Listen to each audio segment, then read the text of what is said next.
Hello and welcome to another episode of Mercurial Gems. I'm Vi. I'm Jen. And today we're going to be talking about Pluto in Aquarius. We're going to talk about the history a little bit and then what we've seen in the first year of what will be 30 years of Pluto in Aquarius now.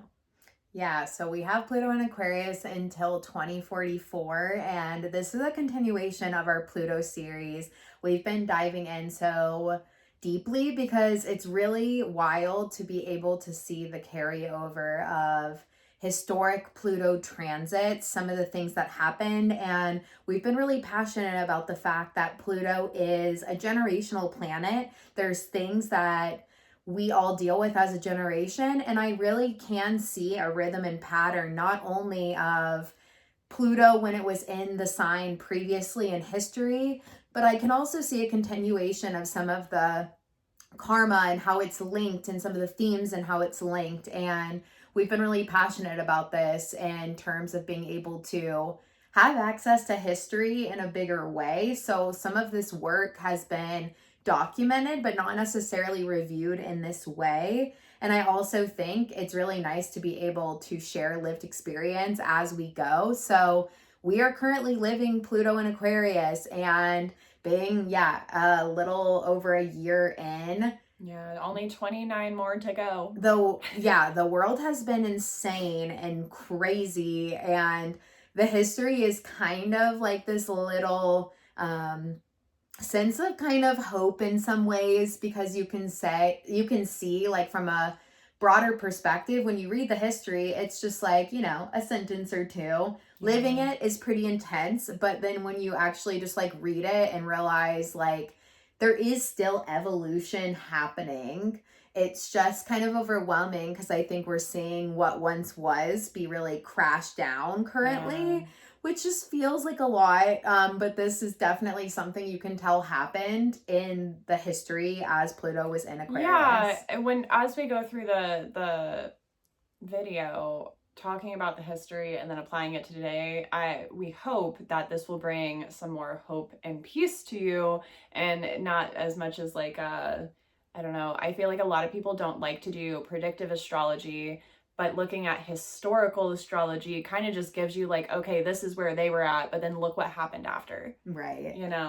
And so it's still really nice to look where Aquarius is in your personal astrology, because you can kind of see what your main theme is. And I think of like the age of Aquarius, wherever we have Aquarius in our birth chart, Pluto's going to be there a lot longer. Pluto's had relatively quicker transits as it was moving through Capricorn, as it was moving through Sagittarius and Scorpio. So this is kind of like a big chunk of all of our lives. Yeah. So the lived experience and the work that we're supposed to do as a collective is going to be really funneled into whatever house you have Aquarius in your birth chart. So that can just be added context as we dive into the history. So we took it way back. We're not going to do this for every Pluto, but talking Pluto Aquarius, just since this is what we're currently living, we wanted to look 2 cycles back. So Pluto's in Aquarius in 1532 to 1553.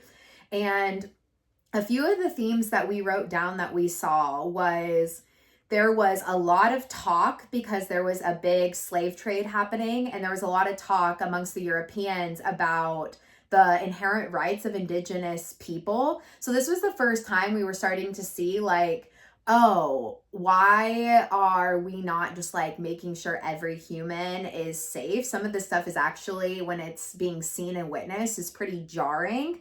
And that elitism of some people over some people, which is so Aquarius. Aquarius cares about everyone's rights as a greater humanity, started to be put into question. I think it was probably really normalized up until that point, and it started being in people's awareness level a lot more. Well, and specifically talking about the inherent rights of indigenous people, why you, man, who just walked onto my land and where my ancestors have been for thousands of years, all of a sudden think you have the right to come tell me what I can and can't do. And like, yeah, and I think it's like kind of easy to be able to dehumanize like what's happening when it's not like in your face. So I think probably as the slave trade got bigger and more widespread, more people started witnessing the horrors of what it actually entailed. Because you have to think, you know, we didn't have technology to widespread it, or, you know, there wasn't as much like news going around. So I think it had to be witnessed. And it sounds like Pluto and Aquarius kind of ushered in that awareness.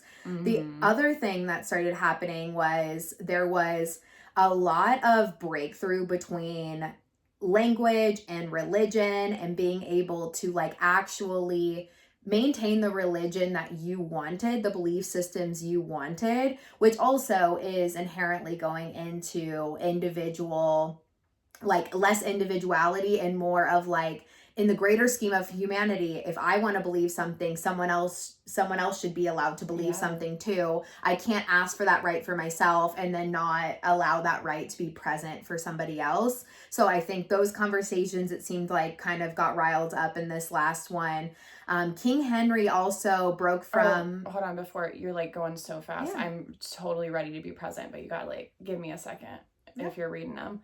I wanted to also add, for it being like the 1500s, like this is still a time and an era where like patriarchy really wasn't what we know it to be right now. So I think that would be about the time frame of like when there was never like a full-blown matriarchy. It was just like some people had more of a matriarchal like respect, and then there were people who were like followers of goddesses and, you know, other deities, and then there were Christians or Roman Catholics, and they have more of this like monotheistic male god that they believe in, which is cool, like do you, dude, but it's still, there was a separation. And I think this was the first big push for what we're seeing a lot in today's society of like now 300 plus years later, or sorry, now 500 plus years later, we're having this like overbearing of the patriarchal Christian nationalism, like aggressive, anything else is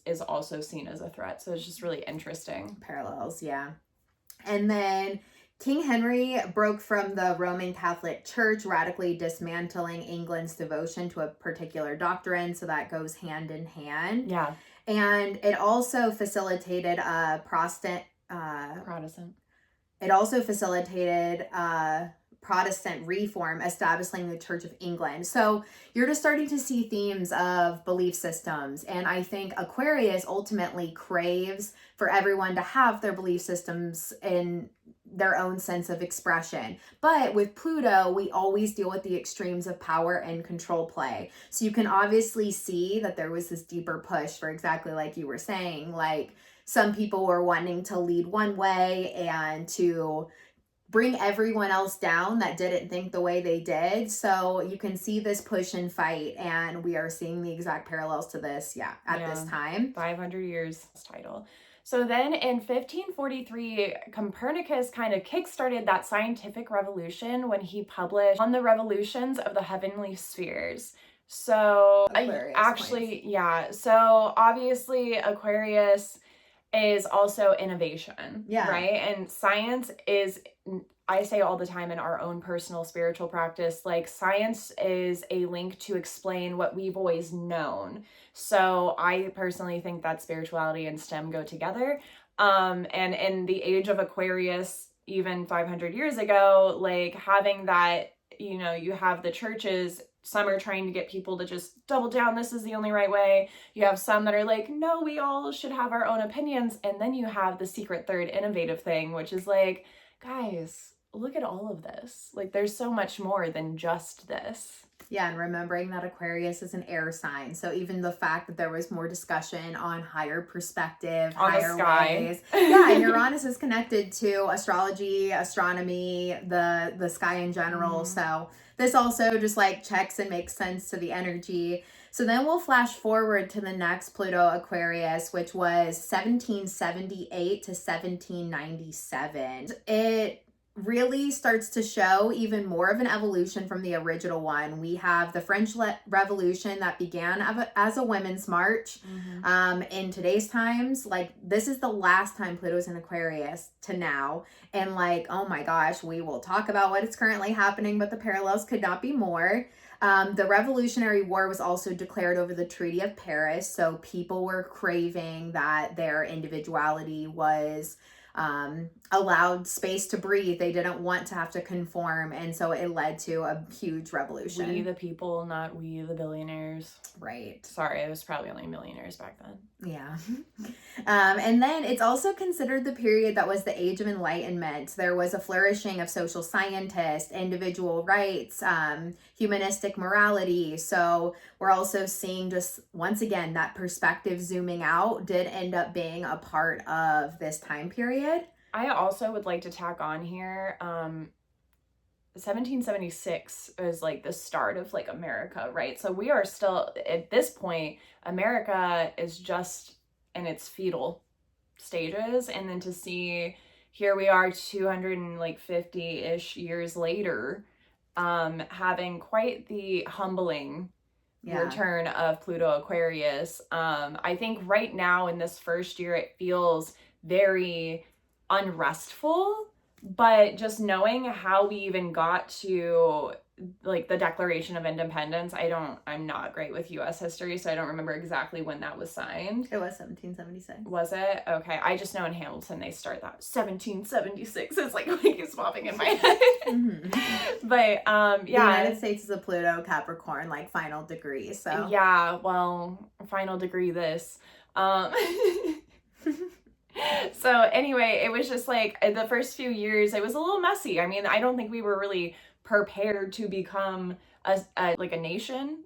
So I think that a lot of the founding fathers were kind of scrambling to write all this stuff. And it's just really interesting to see how what was being written in real time, Pluto Aquarius, is playing out now in its next revolution. Mm-hmm. Yeah, so the other thing that's considered in that last Pluto was the Industrial Revolution, which was the flourishing of technology. And this is like the one that's the most crazy with what is currently happening in today's history, because what we saw in that last Pluto Aquarius was there was a huge rise of the machines. Mm-hmm. And because there was all these machines and money and coin and just exchange, we were getting this huge technological advancement. People were really upset because initially there was all these people that had learned these skills that now were being taken over by the machine. And so there was a panic because the way people were making money was all of a sudden changing.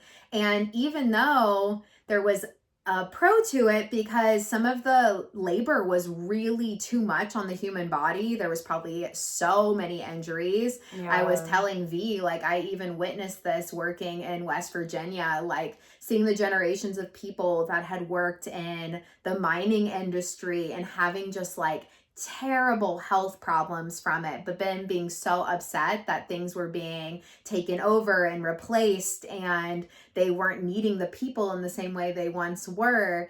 This was really the theme of a lot of the last Pluto in Aquarius. And so it opened the door for more capitalism and corporate exploitation, because now that they had the machines that they could purchase that the average person could not afford, they could also monopolize on a lot of different things and resources. And so there's like a pro and a con to it, right? The pro was helping the bodies. The con was those bodies now don't have a livelihood. So yeah. And we post Pluto and Capricorn, like we don't back then and now don't have a society where you are able to still survive without some kind of livelihood. Yeah, so that and back then were people still having like 10 kids too? Like we're not just talking like Pa got laid off and it's just Ma and me. It's like I got 17 mouths to feed. So that's like a really good segue into exactly where we're at. So I think talking about that point first, we get into very big discussions about AI. ChatGPT is currently just like really widespread being discussed and talked about and utilized. I am very proud that I have never used ChatGPT. I'm also having to go into like so many settings on my phone and try to dismantle the AI automatic like generative summaries that just like are popping up now at the very top, which this is new. This is only really started like once Pluto is in Aquarius, is having these like AI summaries. We saw a sprinkle of it at the end of Pluto Capricorn, but we also did have like a chunk there where we did have just a second of Pluto Aquarius, and I think that's when AI really hit the mainstream. And then we popped back into Pluto Capricorn for the final time. And then once it popped back in last November, it's been like full swing AI. The only reason I personally think it's such a problem in this moment of us recording, and we've talked about this a lot, is because it's in the hands of people who don't have the like that Aquarian, the greater good of all humanity, of the collective in mind. It's still very Capricornian of like, how much money can I make off of this? Like how much money can I save off of this? We saw over the Christmas break, a lot of our friends who we're entrepreneurs, so we hang out with a lot of entrepreneurs. We saw a lot of entrepreneurs who have built businesses to sustain themselves lose like so much of their clientele because they dropped them because AI can do it for $20 a month, which is very similar to that last round in the Industrial Revolution where it was like, well, now the machine can do my job. Yeah. But through that, this is where the hopeful spin comes on a little bit, is like, it wasn't great for the moment. Like, it was stressful in the Industrial Revolution. I'm pretty sure that caused some kind of like depression as well, and like just like the market and whatnot. But we obviously still continued as a society and we built up to where we are now. So although there is this like unrest with it, like hopefully there becomes this point where, you know, we say, okay, not everyone needs access to AI. Here's all the great things it can do. Let's let it do those great things. Like, I could totally see like completely solar power AI run cities that like maximize, like global warming doesn't have to be stressful because now we have all of these, like, I think we're still using fossil fuels to like detriment at this point in time. But with AI and with solar power, like we could overlap that and make it less tedious on our ozone, give back to the earth more, let people be people again. Like that would be so beautiful. But I do think some big shift still needs to happen in these early degrees for that, because right now the people who own the AI just care about how it saves them money and still makes them money at the same time. Yeah, and we are pretty anti-participating in that at this time. We have so many friends that utilize it and absolutely love it. It's definitely decreased my business. And so I also have that little personal tie. But I think the other really important thing to note for history at this time as it unlocks is you've covered the fact that it's really owned by corrupt corporations and businesses, which it sounds like that was the exact start. But also, I think the other intense part is we are at such a crisis in housing. We're at such a crisis in food. Yeah, and resources. And we are seeing like climate change just completely be irreversible to what it once was on the earth. And the scary part with AI is currently it is utilizing so much water.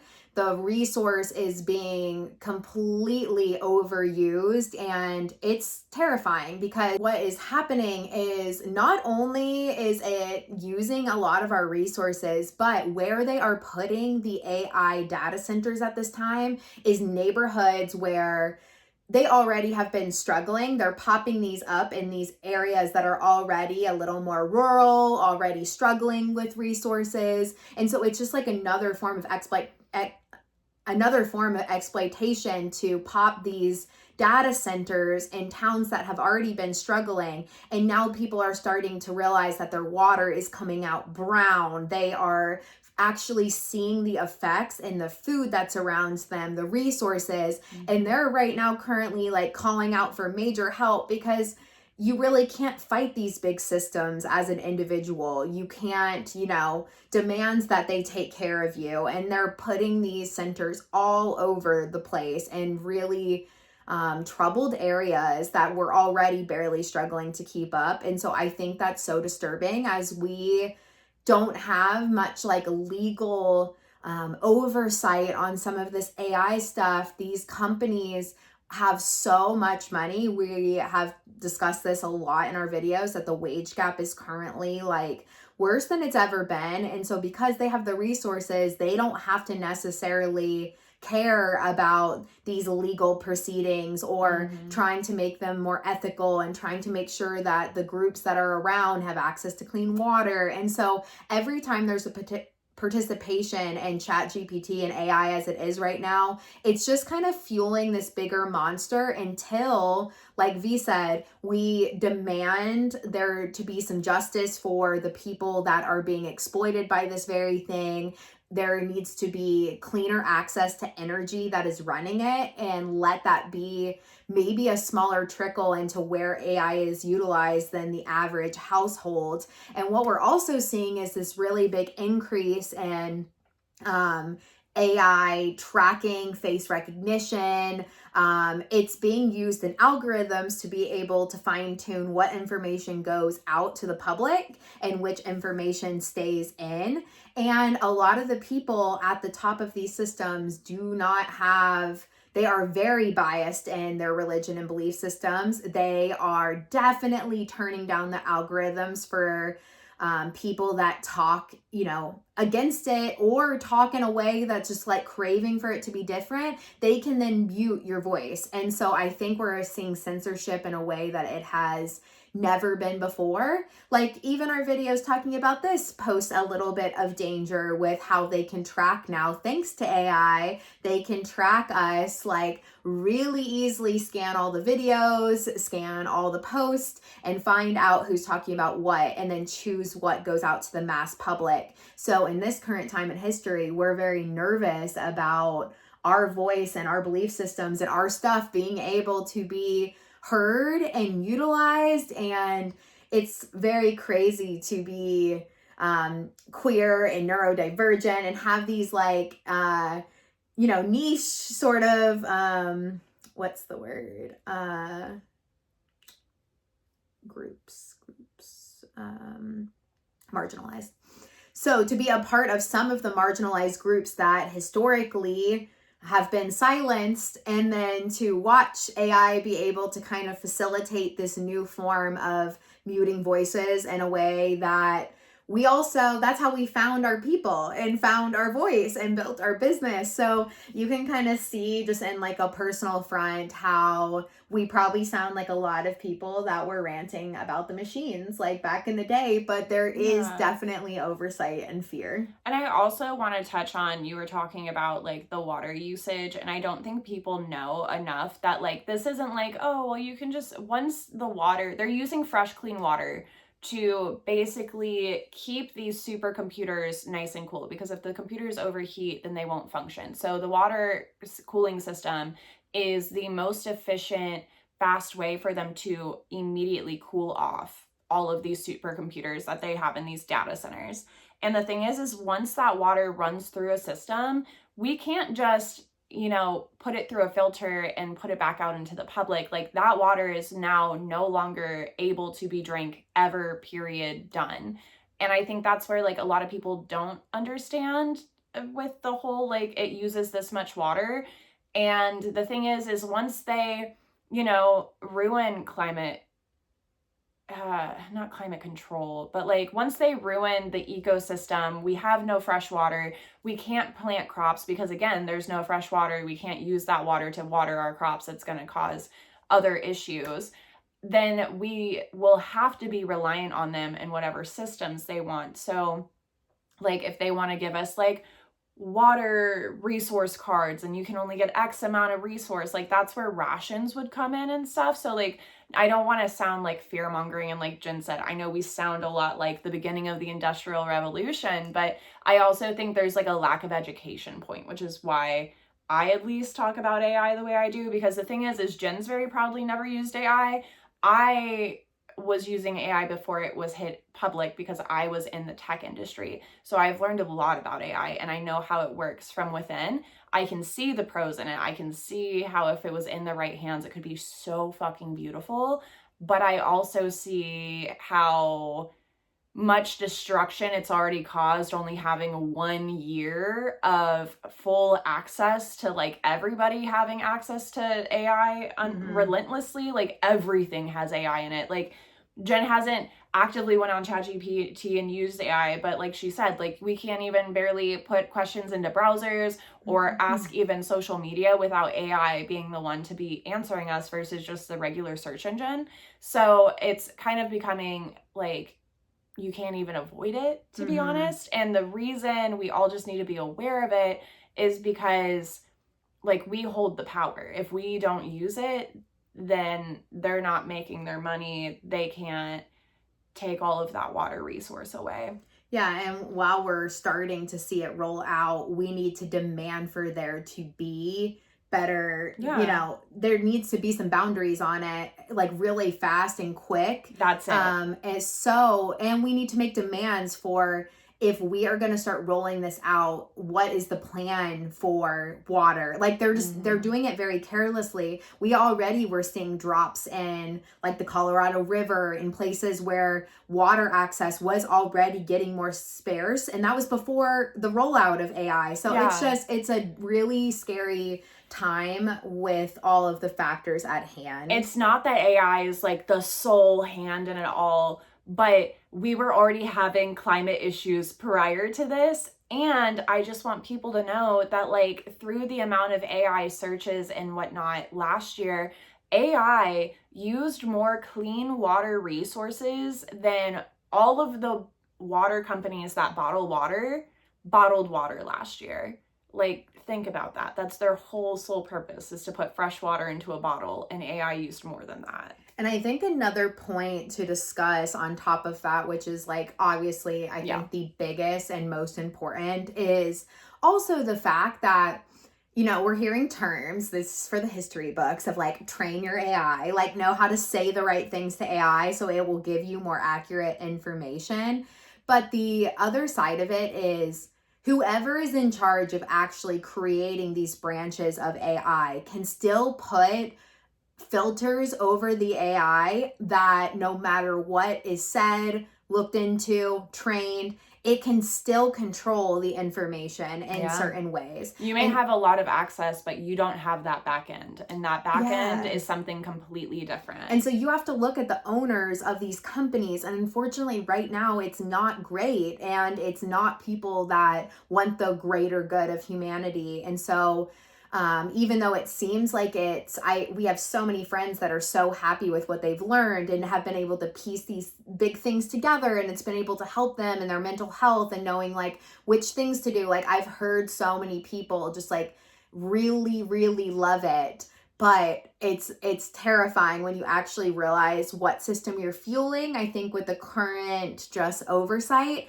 And the information, I really do think, is going to overall carry a bias. So even if you train it just right, I have already seen, like, I'm an astrologer talking to you guys. I've already seen people utilize ChatGPT to go into their astrology. And I've already seen, like, something that has been really studied. I've put years and years and years into this, and I've read a lot of books that have really niche containers behind them. And I've seen what people's AI has taught them about their astrology, and they think it's the most accurate thing because it's ChatGPT. It has access to everything. So surely it's giving accurate data, but it's getting worse. And AI is a compilation of so many things, and that doesn't mean that that's actually going to conclude the most accurate information. Yeah. So we can also see how you think you're getting the best oversight that you possibly could. Like, why listen to someone talking when you could verify it with a bigger data system? The individual brain can never do what AI could do. I can see the logic, but we're forgetting that there's a lot of pieces to that puzzle that contributes to what information we are receiving. And I'm just scared that there's going to be this kind of, there already is, a little psyche break in like trusting the lived human experience that can come from integrating more thought, feeling, story, yeah, lived experience, and like the machines and AI, like all of this stuff is not going to be able to get a full encompassing picture no matter how you train it. It's Well, and dangerous. even if you train it, like even our one of our favorite astrology apps is like, oh, like it's not AI, like bad AI, because we're not selling it to anybody, but it's still AI that they've added to their app. So like even if you have like a professional astrologer, and this is not just astrology, this is just happens to be our niche, so this is the one we're talking about.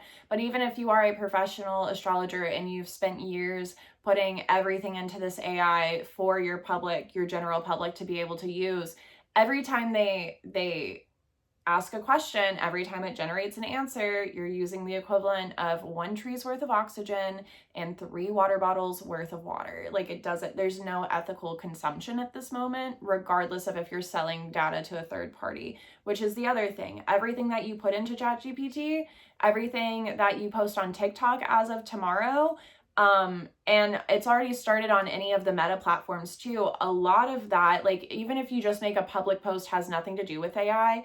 The new terms and agreements on a lot of these social platforms is saying that their platform will take everything that is posted and put it through an AI system. Mm-hmm. So just keep those things in mind. We're not really, again, saying this to be like fear mongering. It's just to give people a little bit more education than is actually out there. A couple additional points to what Jen's already covered. AI has been caught lying plenty of times. It only took like 3 months into it being into the general public before it got caught lying. AI is not a therapist. I know it feels like it is, but it really just kind of agrees with you and then sees where your psyche takes you, which has led to ChatGPT psychosis. Just for the record, even if you're not using it for therapy, even if you're using it just very consistently, ChatGPT psychosis is a thing. Please look into it. Because you also are intellectualizing versus feeling and somatically integrating the information. It's not even intellectualizing. There's actually data points out now saying that if you've used AI for more than 4 months consistently, that no one's remembering the data that has been generated for them. Like you've probably read over it and you feel like you know it, but you actually aren't retaining that information. Cognitive function has dropped about 20% in people who are using AI very consistently, because you think, and this is coming from someone who was consistently using AI for a second, you think you're retaining those data points, but you're not, because there's a safety of I can just scroll back up in chat and figure it out later. And so what's happening is you're not using this beautiful brain, this beautiful naturally wired computer in our heads here.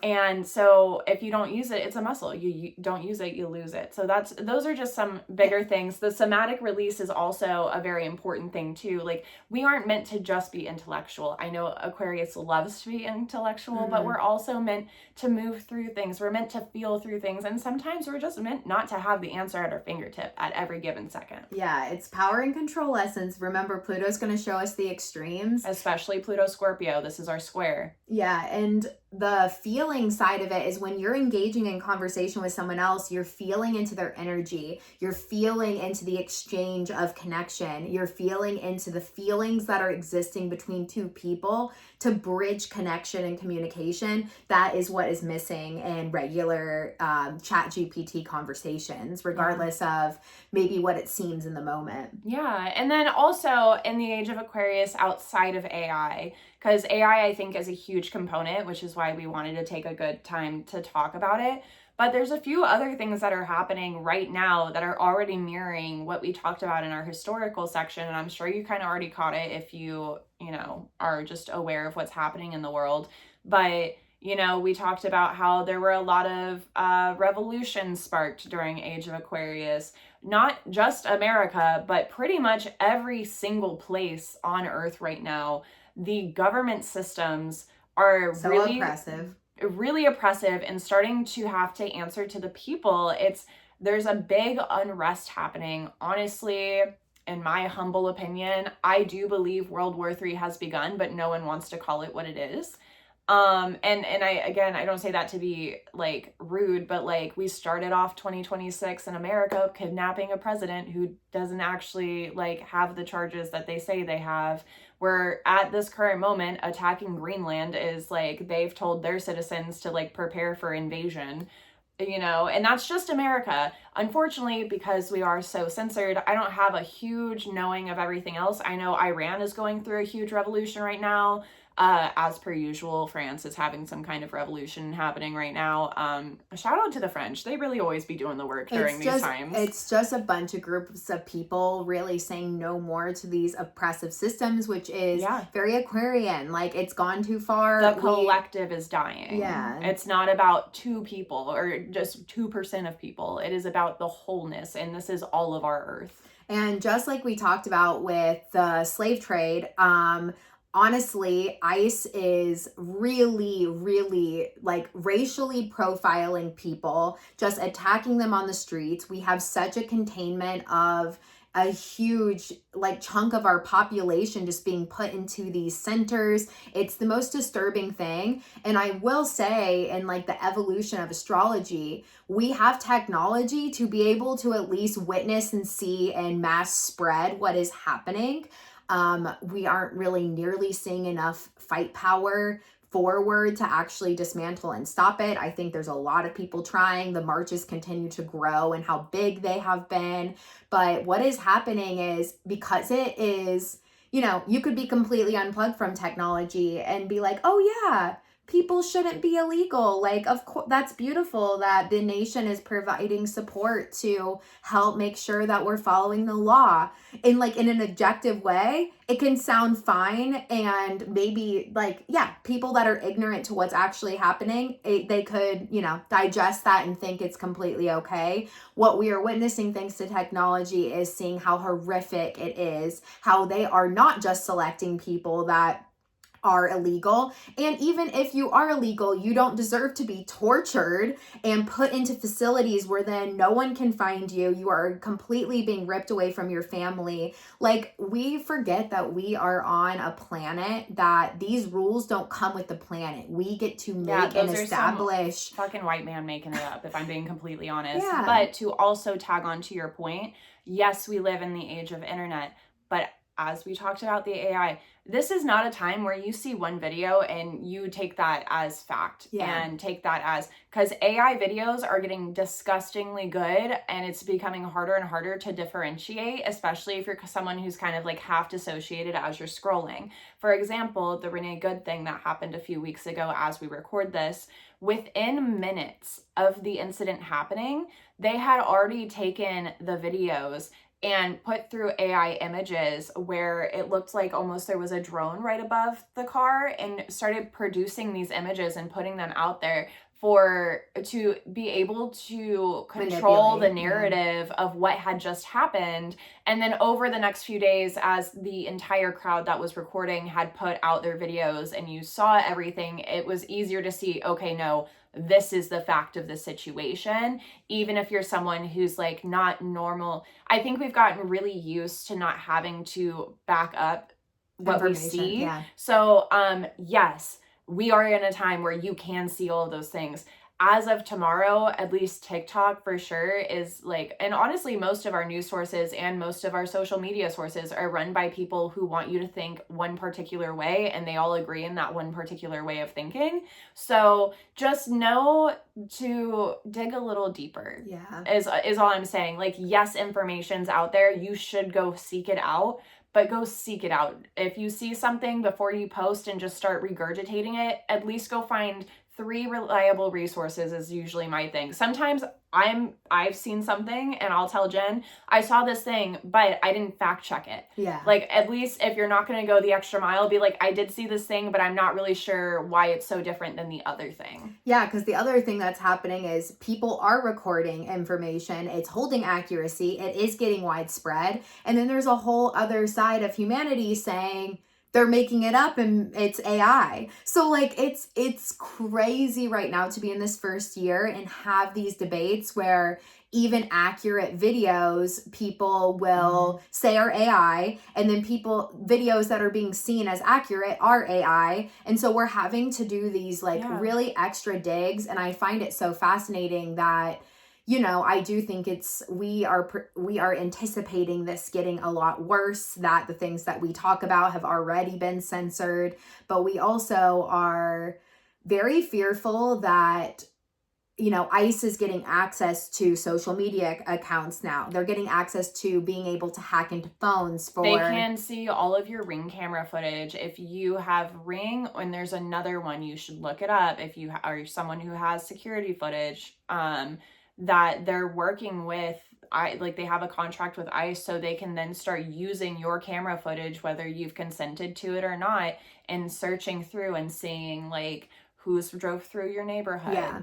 And they also can go into your camera roll and delete stuff. And I think this is very important too, that, you know, I think it's been really beautiful that so many people have gone on the scene while these awful things are happening, so that we have perspective, we have different viewpoints, we have what can essentially be it's been our grounding point, because a lot of the people in power in any form, from the local to all the way at the tippy top, are using their access to control the narrative. Yeah. So having this huge collective of we the people out there recording and being able to post that stuff is really beautiful. If you are one of those people that are doing that, please be careful out there. I know it's getting worse, but at the same time, this is where they're now like, oh, we're going to give them access to wipe the phones. And so yeah, they've been saying that when you record something, make sure that you put it somewhere else, because they could technically delete it off your phone. Send it to a few friends. I haven't heard this get really widespread, but you know, it's wild, and this ability to be able to track that. Our phone carrier people now really need to be paid attention to. The people that rule these apps now need to be really paid attention to, because our data is also just our livelihood. It's been this way to connect hands and resources and being able to see the wider global impact, so that we know like what's corrupt and what is good.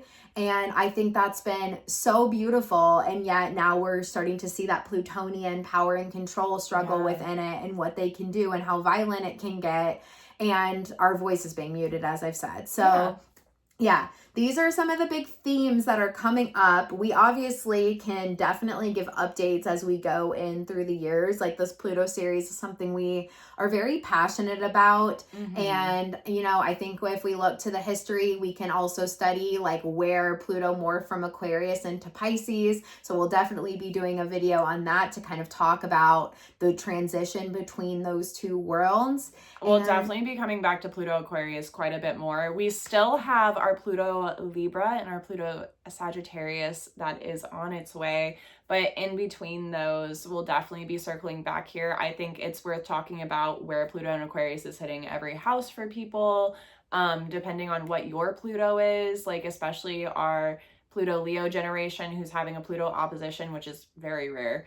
And of course, the Pluto Scorpio generation. Like, we're gonna have a lot more as a generational collective to work through. And I do think personally, based off of our research, without going too deep into it in this moment, that Pluto Scorpio, like, we are really supposed to be out here. Like, this is a big test for all of us, whether we want it or not. So I think the best thing to do is work together to figure out what is going to help within this next until 2044.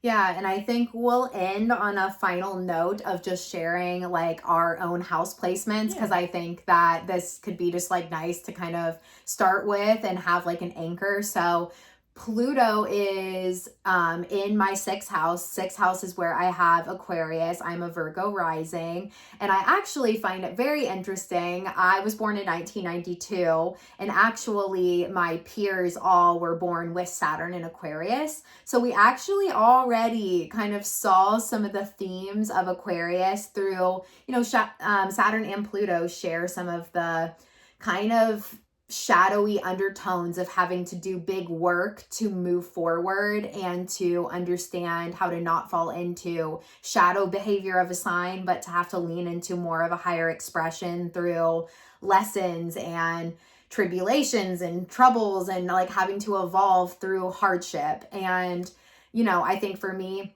that was very apparent in like 6th house themes. Like I had a lot of misinformation around how to take care of my mind, body, and spirit, which I really see encompassed in 6th house themes. I now have it as a non-negotiable to take care of myself.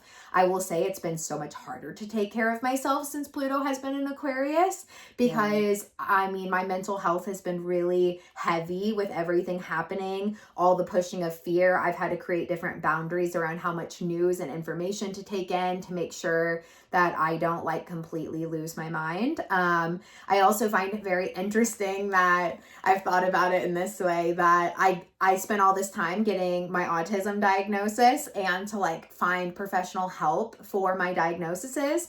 And now like having those diagnoses is kind of putting you into more of a danger zone, because our current government doesn't believe in it being necessarily something to accommodate for. They see it as a problem that can be fixed, which is just like a weird little insight that I feel like is going to potentially play out in that 6th house theme. And I definitely believe that 6th house not only is personal mind, body, spirit oriented, but I also see it as how you help and where you step into being like a healer and being able to actually fill other people's cup and be of service to other people. So you take care of yourself so that you have resources to take care of others. That's how I kind of see the alchemy of the 6th house. And for myself, like, healthcare is getting so bleak so fast. I feel so burnt out. Your whole career doesn't technically like exist as a career anymore. Like obviously people who have it have the job, but they've like removed physical therapy from being an actual like certified job you can go to school and get grades. Like, you can still go to school for it, but it's not going to be federally oversighted as a career, so you can't get the funding that you once could. I honestly don't even know when that's rolling out, but it got thrown out there as being something that wouldn't be considered just like federally supported. Yeah. And my job, like the burnout of the healthcare world has gotten like so exploitive, and I also just like really feel for my patients who continuously are needing the resources of help, and yet we're confined to all this legality through our licenses. We are having to like follow the legal proceedings of federal healthcare stuff as it rolls out, and I'm seeing just so many patients just be completely taken down by the system. So it weighs on me. It's very personal to me. And I have 16 years of healthcare experience already at the age of 33. And so this very much feels very 6th house Aquarius as I try to gauge like, how can I help people? I have license restrictions, so I can only do certain things without oversight. And yet I have these gifts to be able to help to heal people and help their physical bodies. And so finding creative ways to be able to give this information out. I started Posture TikTok. I was the original Posture TikTok person. I was able to widespread out information on how to take care of your body. And my account's been really censored since. And, you know, we teach yoga classes and community classes now to help like people be able to tune into their bodies in different ways. So it holds that unique Aquarius kind of vibe, but I'm definitely feeling the Plutonian struggle of, you know, the systems that are over my head and how I can actually legally work with people to help them in a system that is falling apart. So these are just some of the original first year Pluto Aquarius thoughts. In the 6th house. In the 6th house. I have Pluto in the 3rd house right now. That's where Aquarius is for me. is in my 3rd house, and this first year has also been, I'm like a blip in the millennial timeline where I swear no one else has this besides me. I don't know what happened. I would actually really like to know, but I actually have Uranus at the 0 degree in Aquarius already natally. So this first year has been very interesting for me. I felt it a little bit when it first came into Aquarius, and it like popped back into Capricorn for a second. I was like, I really feel called to like actually share my magic and like share my like everything and actually talk about it, because I have a lot of wounds. If you've watched any of our other episodes, like I have a lot of wounds around using my voice and sharing my like deep inner personal magic, because natally Pluto's in my 12th house. So, you know, it's not just hidden from me, but it's also like my deepest subconscious. So that's kind of personal, you know? But with it being in the 3rd house this first year, I am yoga teacher certified. I have my 200 hours certification. At the time of recording this, I am almost somatic healing certified, and I've made a lot of leeway on helping Jen facilitate all of the workshops we do in town, all of the retreats we handle. We made a whole psychic program, like right off rip as it hit 0 degree, just embracing my full inner weirdo outwardly. I also am, outside of like the magic in me, I am gender fluid, I am autistic, and I have a lot of like stuff that I deal with that like I don't hold back in conversation. There is no mask for me anymore. Like I feel like if I'm having a conversation with someone and I can feel like something relevant in the conversation, I feel the need to be like, oh yeah, I'm an autistic human. I'm not saying it so people feel weird. I'm saying it so people start seeing that like autism doesn't look a certain way. Also, like they, them, like gender is like a made-up construct, and I refuse to participate in it. Like I understand what my body looks like to you, but I am so surpassed that. Like I am a cryptid of my own form, and I really own that. He talks so Aquarius, Corin. Yeah. I say a lot of things. I think right now, so I already talk very like Aquarius Uranus core.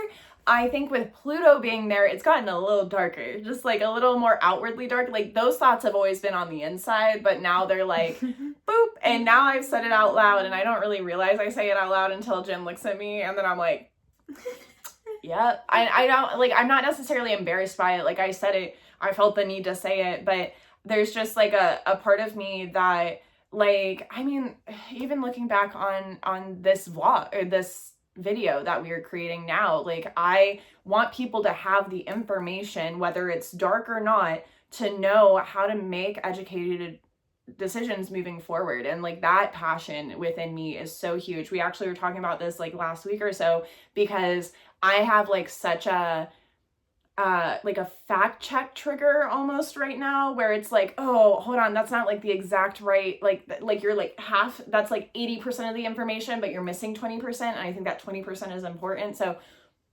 learning on how to deliver that in less of a chaotic way, because Uranus natally. But outside of that, I think for the most part, like I really feel just that square into my subconscious mind more than anything. So being able to vocalize that, own my own subconscious, like, because like everything that I am came through a lot of work through my 12th house. So now that I've done all that work, now we're here in the 3rd house, and I feel like I need to tell people like, oh yeah, no, that's super fucked, but it doesn't have to be. It doesn't have to be, but you have to make different choices.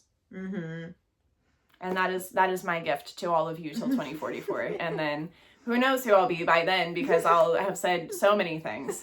Yeah.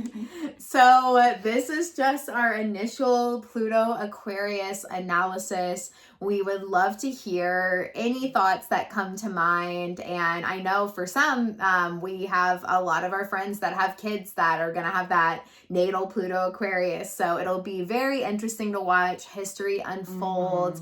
Thank you guys for supporting this Pluto series. Definitely keep spreading the word as we share and kind of evolve out just these deeper astrology talks. And we appreciate you supporting our channel. We both offer readings that you can check out below, and we will see you in the next episode. Bye.